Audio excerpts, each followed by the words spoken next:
दिल्ली के मुख्यमंत्री अरविंद केजरीवाल को शराब नीति केस में गुरुवार रात को ईडी ने उनके घर से गिरफ्तार कर लिया है।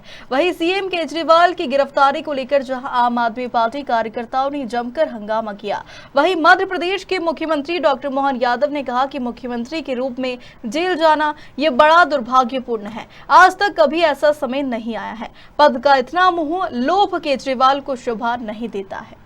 हमारे यहाँ अपने देश का तो इतिहास है कि यहाँ जब किसी पे कोई आरोप लगता है तो वो सबसे पहले इस्तीफा देता है और जब तक आरोप के बाद से बरी नहीं हो जाए तब तक वो दायित्व नहीं लेते हैं। लाल बहादुर शास्त्री से लेकर के लाल कृष्ण आडवाणी तक, जब हमारे माननीय उप प्रधानमंत्री लाल कृष्ण आडवाणी का एक डायरी में नाम झूठा ही आया था, लेकिन उन्होंने तुरंत सभी पदों से इस्तीफा दिया, यहाँ तक कि सांसद से भी इस्तीफा दिया और उनने कोर्ट को फेस किया। कोर्ट से फेस होने के बाद ही डिसाइड हुआ कि उनको पार्टी का चुनाव लड़े और बाद में वो पदाधिकारी हुए।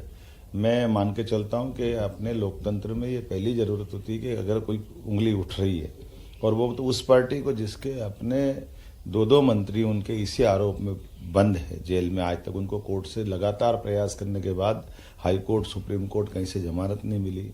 लगभग 21 उनके अलग अलग नेता इसी आरोप में बंद है और इसी शराब कांड के मामले में जब 9 बार उन पर संबंध गए और वो कोर्ट में गए, हाई कोर्ट, और हाई कोर्ट में जाने के बाद भी जब हाई कोर्ट ने उनको रिलीफ नहीं दी तो ऐसे में स्वतः वो इस्तीफा दे करके अपने ऊपर लगे आरोप को पहले फेस करते और अपने को बरी होने के बाद वो अपनी सरकार चलाते।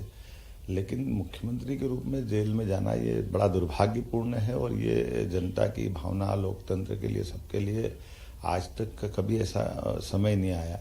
पद का इतना मोह, पद का इतना लोभ हम नहीं समझ सकते कि ये केजरीवाल जी को शोभा देता है। अभी भी मौका था, उनको तुरंत इस्तीफा देना चाहिए। अंदर से सरकार चलाएंगे। ये मजाक, ये पद का एक तरह से मद चढ़ रहा है कि वो पद को किसी हालत में मरे बंदर के बच्चों को बंदरिया चिपका के रखती है, उस तरह का भाव है। मैं समझ सकता हूँ, इससे उनको बाहर आना चाहिए और लोकतंत्र के लिए अपने आप को जब तक वो बरी न हो जाए सभी प्रकार के न्यायालय से, तब तक उनको इस सब बातों से दूर रहना चाहिए।